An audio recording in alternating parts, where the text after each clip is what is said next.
Смутное время. Период, когда российское государство стояло на пороге полнейшего краха. Кризис власти, голод, волна восстаний, конфликты с соседними державами. За 15 лет на троне русского царства сменилось по меньшей мере 5 государей, и вовсе не своей смертью отходил каждый из них в мир иной. Интриги, предательство, междоусобицы, настоящая игра престолов, великолепный фон для создания произведений. Раньше то были романы и фильмы, теперь же настал черед игр. Да не какого-нибудь квеста, а приключенческого ролевого экшена.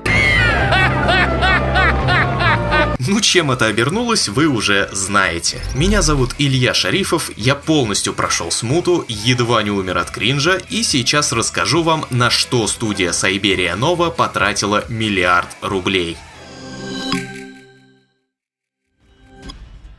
Охватить все 15 лет смуты в контексте одной игры задача непростая. А уж ежели вы намереваетесь рассказать историю конкретного человека, оказавшегося втянутым в конкретные события, то и вовсе невозможная. А потому стартует история уже после царствования Бориса Годунова, после первых двух Лжедмитриев, Василия Шуйского и событий, связанных с первым ополчением. Нас запускают в смуту в момент, когда Кузьма Минин и князь Дмитрий Пожарский уже вовсю готовят второе ополчение к походу на Москву, дабы засевших в Кремле шляхтичей крепкими поджопниками в Посполитую обратно выгнать. И если верить завязке, именно наш главный герой Юрий Дмитриевич Милославский должен сыграть ключевую роль всей великой затеи. Правда, Юра наш не в качестве ополченца ратного выступает, а как агент боярина Кручины, названного отца, наставника и господина нашего протеже. Помимо прочего, боярин присягнул на верность королевичу Владиславу, единственному, кто в его разумении способен наконец навести порядок в государстве. Вот и поручает он своему приемушу задание разведать, что да как там с этим ополчением в Нижнем Новгороде обстоит. Но стоит Юрию Дмитриевичу явиться в Нижний, как в уши его проникают вдохновительные речи Кузьмы Минина, призывающего всех, кто за судьбу государства радеет, последнее имущество детей и жен своих заложить, дабы ополчение супротив ляхов снабдить. Тут-то и возникает конфликт внутри Юрия: продолжать верою и правдой служить боярину Кручине, поддерживающему шляхту, или же стать частью войска освободительного во имя суверенитета страны. Завязка в самом деле интригующая, ведь действительно интересно было бы наблюдать за тем, как героя раскачивает от одного борта к другому, как он до последнего пытается удержаться между двух огней, терзаемый совестью и сердечными порывами, как вместе с Пожарским и Мининым он преодолевает трудности, что встают на пути ополчения, как козни против них поляками и предателями плетутся, как треугольник любовный разворачивается, ведь помимо Юрия и дочки Кручины Настеньки, тут еще и симпатичная паночка в какой-то момент появляется. Но в смуте ничего этого нет. Забудьте, что такое прописанные персонажи, внезапные повороты, хлебушек и зрелища. Здешний сюжет максимально скучное действо, которое не передает ни духа, ни масштабов смутного времени. Переживает ли Дмитрий? Ну, пару раз он говорит батюшке, что на сердце у него неспокойно. Отражается ли это как-то на его действиях? Нет, он продолжает бегать по поручениям и Пожарского с Мининым, и мутных типов Кручины. При этом ослу понятно, что убей смоленца, который нам мешает, и стащи-ка из лагеря письма, с чем тебя посылает правая рука Кручины, который, я напомню, не хочет, чтобы ополчение выступало против поляков, явно противоречит планам хороших парней. Но наш герой этого не видит в упор. Более того, он соглашается быть шестеркой той самой паночки, змеиная сущность которой видна уже по одной только ее речи. И впредь делай все, как я скажу. Тогда моя госпожа тебя наградит. А может, и я? Но Юрка до последнего верит, что паночка, пусть и за некую польскую госпожу выступает, но тоже за добро топит. А потом оказывается, что эта боевая мадам вообще Марина Мнишек, на секундочку жена Лжедмитрия I и потом еще и Лжедмитрия II. В игре она жаждет натянуть царскую корону на свою маковку, и это именно она всеми и помыкала. Если вас интересуют действия руководителей ополчения, все это время они сидят и пердят в своих лагерях. Не было ни одного крупного столкновения с поляками, ни одной красиво оформленной операции. Даже на подступах к столице, где ляхи организовали артиллерийскую батарею, чтобы не дать ополчению пересечь реку. Разбираться Юрий идет, как обычно, в одиночку. И потом, когда ты возвращаешься к князю с докладом, герой заявляет: «Ух, если б не подкрепление!» Какое, сука, подкрепление? А когда ты наконец оказываешься в самой Москве, вместо эпичного штурма Китай-города, ты точно так же бегаешь с поручениями и рубишься с мелкими группками по 3-4 морды. При этом то, что разработчики назвали центром Москвы, предстает маленьким огрызком с пустыми улицами. Есть тут лагерек ополчения, где-то там в стороне казаки бухают в кабаке, и иногда оборванцы где-нибудь на тебя нападают. Финал так вообще бомба. Те же самые 3-4 рыльные отделения нападают на Юрия по очереди, и все. Разговоры с Пожарским, Мининым и прочими ключевыми лицами смуты, да вообще со всеми персонажами игры, это сплошное пустословие. Столько воды только студентов курсовых льют. Каких-то великих измышлений, интересных мыслей никто тебе тут выдавать не станет. Да к черту величия и мысли, просто вспомните, как говорил Кровавый Барон в Ведьмаке. А ну упертывай отсюда, пока я пса не спустил! Любую историю рассказывал так, что заслушаешься. А тут у нас унылый Пожарский, который мямлет что-то про то, как сложно им дела делать, какие дела при этом он не говорит. Ой, кто бы нам с нашими проблемами да помог разобраться. Злые-призлые поляки строят из себя эстонцев. Нам нужно 25 тысяч таллеров. Я тебя убью, пес московский! Постоянно какая-то надпись нерусская внизу экрана вылезает. А вот этот диалог с Семеном, простите, с Семеном Стремоуховым вообще попахивает какой-то запрещенкой. Голчин писал, что ты на саблях драться ловок. Фехтовать умею, но вот насколько умело, не скажу. Давай-ка испытаем, кто чего стоит. Видно, руки у тебя по сабле соскучились. Есть такое. Сам один я каждый день тренируюсь. Я не из пугливых. Да разве ж я пугаю? Давай позвеним саблями, поглядим, чья возьмет. Что они там под своими саблями подразумевали, я не хочу представлять. Этого же Семена сценаристы хотели сделать персонажем драматичным. Вот они впервые знакомятся с Юрием, скрещивают свои сабли на бундершафт, идут вместе на охоту, где Семен едва не погибает, но Дмитрич его спасает. Милославский знакомится с семьей Стремоухова, обещает его жене, что не даст тому погибнуть, а потом Семен своим телом закрывает князя Пожарского от удара кинжала убийцы и погибает сам. А ты сидишь такой, смотришь на все это и... Потому что ни один диалог, кроме провокационных сабель, не запоминается, потому что все сцены с Семеном подаются отвратительно. Эпизод с покушением так вообще запихали в слайд-шоу. Этим авторы смуты очень любят заниматься. Вообще все самое интересное они закатывают вот в эти стильные заставки. Когда тупой Юрий оказался в центре интриг между ополчением, казаками и Кручиной, вместо того, чтобы герой сам начал распутывать этот клубок, тебе просто включают заставку и говорят: сука, во всем виноват вот этот черт, ой, как он всем поднасрал, подстилка польская. Это все боярин, да отец названный, Тимофей Кручина. По прозвищу Хер. А знаете, почему это все важно? Потому что сюжет был единственным фактором, удерживавшим меня от того, чтобы дропнуть игру уже через пару часов. Все остальное в смуте абсолютно сломано. Если по всему тому, что вы успели прочитать или посмотреть на тему игры, у вас сложилось впечатление, что во всем виноваты баги, у вас неверное представление. Баги можно исправить, смуту же никак не починить, потому что в корне всех проблем этого проекта лежит паршивейший геймдизайн. Складывается впечатление, что каждый игровой элемент, в том числе и сюжет, и персонажи, создавался отдельно, независимо от всего остального. У смуты не было первоначального плана, скелета, на который нанизывалось бы геймплейное и нарративное мясо. И в итоге получился просто ворох разрозненных кусков, кое-как сшитых между собой. Знаете, смута — это как дед, который ходит в разных носках и заплатанных в 3 местах старых трениках, но при этом не забывает надеть свой выходной пиджак. И чтобы вы поняли, о чем я говорю, давайте пройдемся по каждой составляющей игры. В смуте море диалогов. Казалось бы, проект отечественный, переводить ничего не нужно, пытаться попасть в игру иностранных актеров нужды нет. Набирай родные голоса, да делай спокойно свою озвучку. Я честно не знаю, сколько настоящих актеров было задействовано во время разработки смуты, но тех, кто действительно пытался сыграть, здесь по пальцам пересчитаешь. Ты постоянно слышишь то какое-то монотонное бубнение, то невпопад расставленные акценты в предложениях, будто человек читает по бумажке, которую впервые держит в руках. Нет, я понимаю, что они реально читают написанный текст, но я не должен слышать этого, иначе никакого погружения, никакой, атмосферы быть не может. Тише, тише! Ты дурак такое говорить? Так-то оно так. Но кто тебе в бою-то копье подаст? Ты? Да я тебя! Да я вас всех! Усугубляет ситуацию анимация лиц, живущая своей жизнью, как и движение персонажей во время диалогов в целом. Разрабы будто бы даже не пытались подгонять речь под артикуляцию и жесты. Как пример, у Юрия есть одна анимация, которая подойдет под любые случаи жизни. Чем же торгуешь? А как же быть-то? Понял!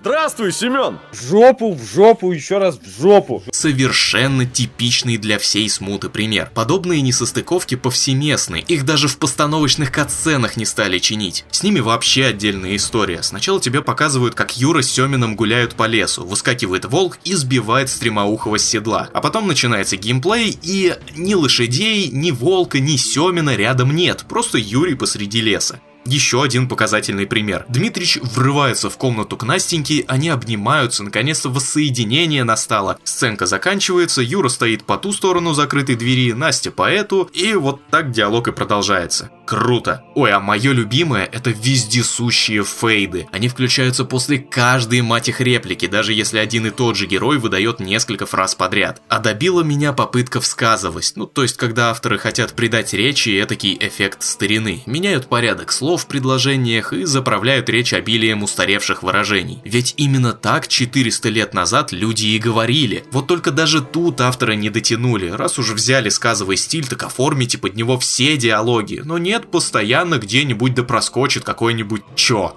В какой-то момент я не выдержал и просто начал скипать диалоги, чтобы этот ад поскорее закончился. Иногда тебе дают делать выбор во время разговоров, от которого зависит, на самом деле мало чего. Иногда ты можешь получить дополнительную награду, пригрозив купцу, что наябедничаешь людям о его махинациях. Или вместо того, чтобы сражаться со взбунтовавшейся группой стрельцов, ты можешь отправить их восвояси или уговорить повиниться перед князем. Проблема в том, что такие ситуации встречаются очень редко. Порой, когда тебе предлагают выбор, все варианты ведут к одному и тому же исходу. Спрашивается, и зачем тогда это было нужно? Хотя, выбирая между дерзкой и очень дерзкой фразами, на иную развязку рассчитывать и не стоит.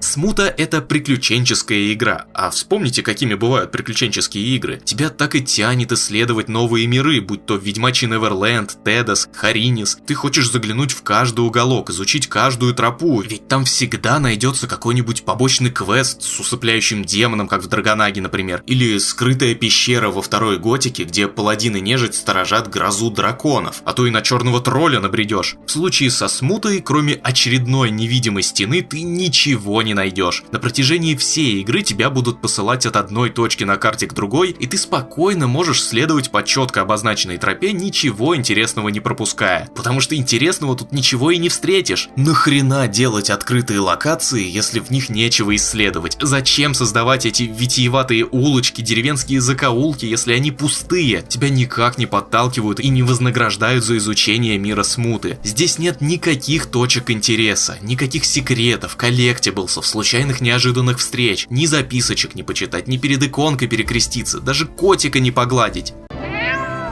Да, тут есть сороки, которые ведут Юрия к сундучкам с предметами, как лисы отводили тебя к горячим источникам в Ghost of Tsushima. Ну хоть что-то. В этом мире нет никакого интерактива. Единственное, с чем мне довелось повзаимодействовать, это факелы. Их можно тушить, а можно зажигать. И влияет это ровным счетом ни на что. Ты даже не можешь поболтать с местными обитателями. Максимум они бросят какую-то одну случайную фразу, и на том диалог закончится. А то и вовсе будут молчать, выдавая многозначительное тры. прочее в поле субтитров. Ты не сможешь войти ни в одну хижину, ни в один дом, ни тела поверженных Тати тебе обобрать, ни калитку приоткрыть. Здесь ты не в силах делать вообще ничего. И из-за этого, на первый взгляд красивый, благодаря Unreal Engine мир кажется пустой декорацией, кое в статике выглядит симпатично и живо, но в динамике способна лишь разочаровать. Такой вот парадокс. Я ожидал увидеть реконструкцию российских городов начала 17 века. Москвы, Нижнего Новгорода, Ярославля. Но это я, конечно, дал лиху. Вот, например, сам Ярославль, а вот та его мизерная часть, которую нам дают посетить. Ты ждешь и надеешься, что тебя наконец впустят в Кремль Нижнего, дадут осмотреться. Подходишь к воротам, тут случается особая уличная магия, и тебя просто телепортируют в палату Пожарского. Ты даже из окна не сможешь взглянуть на внутренний двор русской крепости. Прям военная тайна. Вдруг Владислав с Сигизмундом узнают, что там в Кремле. Та часть города, в которой позволяют прогуляться, это просто ряд сараев под стенами Кремля. И тебе остается лишь довольствоваться видом на его белые стены. Думаешь, может мне дадут подобраться с другой стороны города, со стороны окрестностей, подойти поближе, взобраться на возвышенность, осмотреться хотя бы так. Частенько разработчики будут загонять тебя в отдельные совсем уж мелкие локации, будь то пещерка или же полянка, где тебя непременно ожидает великая и ужасная боевая система. Сражения в смуте — это то, чем ты будешь заниматься очень много времени. Это то, к чему тебя будут вести 90% заданий. То, с чем ты будешь сталкиваться во время своих путешествий по карте. То, от чего я горел, орал и матерился больше, чем от Поли и Сэма в миссии на парковке из первой мафии. Юрий, как и его противники, умеет делать легкие выпады, совершать тяжелые атаки, ставить блок, контратаковать, уклоняться, и легаться копытом. В общем, базовый джентльменский набор. Будешь ли ты им пользоваться в полной мере? Нет, потому что это попросту бесполезно. Всякий раз, когда я пытался поймать врага на контратаку, скомбинировать легкие атаки с тяжелыми, я непременно получал в ебамбе. А вот когда просто осыпал противников серией легких атак, иными словами, тупо их закликивал, вот тогда-то я научился побеждать, даже если против меня выступала целая толпа. Правда, мне пришлось привыкать к боевым анимациям, к коим я в итоге так и не привык до конца. Герой так долго делает замахи, так долго продолжается анимация удара уже после того, как этот удар был совершен. Управление при этом максимально неотзывчивое. Ты не можешь вовремя уклониться, не можешь вовремя контратаковать или подставить под удар щит. Если ты решишь сделать выстрел из вспомогательного оружия, будь то пистоль, пищаль или мушкет, ты это действие не сможешь прервать в случае опасности и просто примешь удар в лицо. При этом и анимация Юрия, которому больно, столь затянута, что пропустив один удар, ты впитываешь и всю последующую серию. Зато враги могут просто игнорировать твои атаки и тут же бить в ответ, в то время как любое твое действие легко прерывается входящим уроном. А бывает так, что несколько противников бьют по очереди, и тогда становится, неприятно, это мягко сказано. Тут ведь окромя человекообразных есть еще и ауфные враги. Когда на тебя налетает стая шерстяных, можешь сразу загружать сейф. Так и ловил флешбеки с волков и кабанов из игр Piranha Bytes. Но и это еще не все. Если сражение стартует аккурат по завершению диалога, ты рискуешь сразу же распрощаться с половиной хитов. Потому что пока не кончится фейт, ты не можешь ничего делать, зато противник атакует немедленно. Некоторые такие столкновения попросту нечестные и выручают тебя неожиданно баги. Ты можешь выйти за пределы условной арены, супостаты будут на тебя тихо взирать, а ты бери да пуляй по ним бесконечными пулями из огнестрела, который автоматически перезаряжается в Юркином кармане. А бывает, с арены ты не вышел, но по какой-то причине противник решил развернуться и побежать в стену, или застревает где-то промеж текстур. Однако есть один способ, как еще можно устранить врага, не прибегая к обнажению сабли и не получая по лицу в ответ. Имя ему стелс. Присев на картаны, Юра может бесшумно подкрадываться к иродам и выпиливать их по одному. Но есть тут одно такое большое жирное но. Скрытность работает слишком хорошо. Ты подбираешься к противнику сзади, жмешь кнопку, Милославский его перышком тык, средь бела дня буквально на глазах его соратников, которые ни хрена тебе не делают в ответ, потому что они слепые кретины. Эй! Кто тут добрых людей пугает? Сам не ожидал. Так, это что такое, а?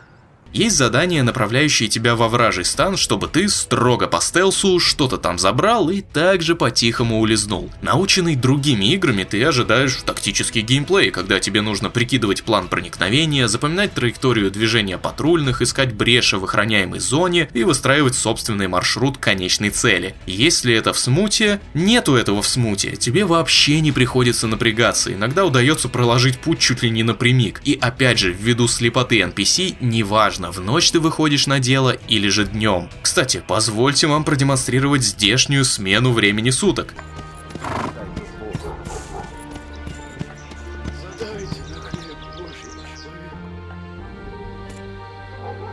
Одно слово. Гениально! Поначалу я думал, что эти переходы обусловлены сюжетом. Вот ты начал квест, который подразумевает, что выполнять ты его должен не днем, а ночью. Хоп, фейт, таймскип. Но нет, в середине игры я начал замечать, что время суток меняется совершенно в рандомные моменты, независимо от скриптов, хоть прям посреди задания. У меня даже возникла мысль, а что если Юрий это предок настоящего протагониста, который сейчас лежит в анимусе? Да не, бред какой-то, даже анимус умеет смену дня и ночи моделировать.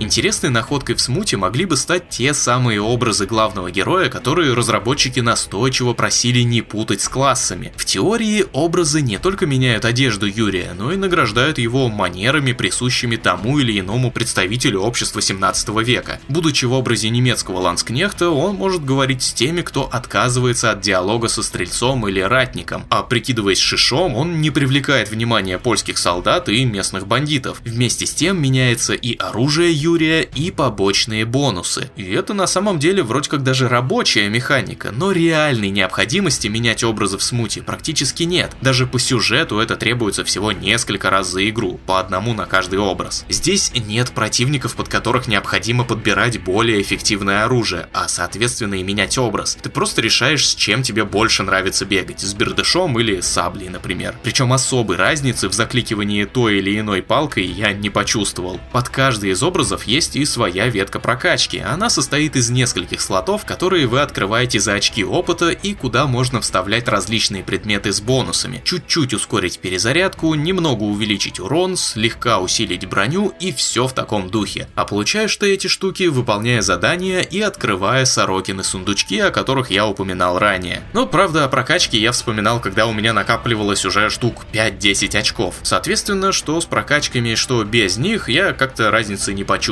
Возвращаясь к образам, я мог бы избежать части столкновений со случайными бандитами или патрулями, если пользовался этими образами, но менять шкурку ты можешь только в строго отведенных под это дело сторожках, до которых еще добраться надо. Так что мне было проще лишний раз подраться, чем топить через полкарты в сторожку, чтобы потом через те же полкарты возвращаться назад. Ну и не могу не сказать, что образы эти ломают часть квестов. Когда тебе нужно пробраться в лагерь ляхов и перебить их, я пришел в образе шиша, на которого поляки не реагируют, просто подходил сзади и применял стелсовое убийство в наглую, находясь в упор к товарищам жертвы. Никто ничего мне не делал. А было и наоборот. Во время одной из миссий Юрий дал мне подсказку. Если будешь красться в костюме ратника, тебя по-любому заметят, а вот если обрядишься в шиша, сможешь спокойно пройти. Окей, думаю. Разумеется, в этой локации сторожку для переодевания разрабы не разместили. Я загрузился, переоделся в шиша, вновь отправился в локацию с заданием, и на меня напали ляхи и едва заметили. Сломанные квесты — это та еще боль. Тебе говорят идти по следам, ты включаешь орлиное зрение, да, но тут есть и да, пригодится лишь пару раз за игру, а следов нет. Там, где они должны быть, я специально на ютубе проверял. Ищи лагерь бандитов наугад. Или вот приходишь ты ночью в деревню, говоришь с NPC, и следующая твоя цель — дождаться ночи. Но самое бесячее — это когда ты добегаешь до маркера, должен сработать скрипт с нападением врагов, а они просто не появляются, приходится загружаться. Но что если последний сейв сделан не минуту назад, а 10? Спустя 20 часов игры я молился, чтобы меня забрали играть в Майнкрафт. Да я голума готов пройти снова после такого. Смута — это страдание, в ней невозможно получать удовольствие, потому что это не игра, а помойка. Разработчики не знали, не понимали или не хотели понимать, что они создают. В Смуте бесит все: плоский сюжет, тупой главгерой, отвратительная озвучка, всратая кисельная боевка, чудовищный стелс. Зачем оно существует? для кого эта игра? Я даже не заострял внимание на багах, упомянув всего одну из их разновидностей, а их в игре десятки, сотни. Все эти телепорты, антигравитационные стражники, ратник Флэш, плотва Шрёдингера, средневековое мыло, писарь без головы, квантовые крестьяне, купцы-тройняшки и многое другое. Но проблема вовсе не в багах, а в самом концепте игры, который, судя по всему, отсутствовал у авторов. Давайте сделаем мини-энциклопедию по смутному времени и графон. Вот с чего начиналась разработка. А геймплей, история, персонажи — это дело житейское, как-нибудь само образуется. Отсюда бестолковые поломанные квесты, выборы в диалогах, которые ведут к одному и тому же исходу. Одни механики портят другие, действия, а местами и внешность персонажей в катсценах абсолютно не состыкуются с игрой. Так можно продолжать до бесконечности. Никакие патчи смуту не спасут, ее нужно полностью пересобирать с нуля. А то, что вышло 4 апреля, то, за что просят 2000 рублей и на разработку чего было потрачено около миллиарда, это... гребаный мусор. Чего? Спасибо, что выслушали, досмотрели до конца. Играйте в хорошие игры, изучайте историю, слушайте нейромонаха. Это дело богоугодное. И услышимся на Stop Game.ru.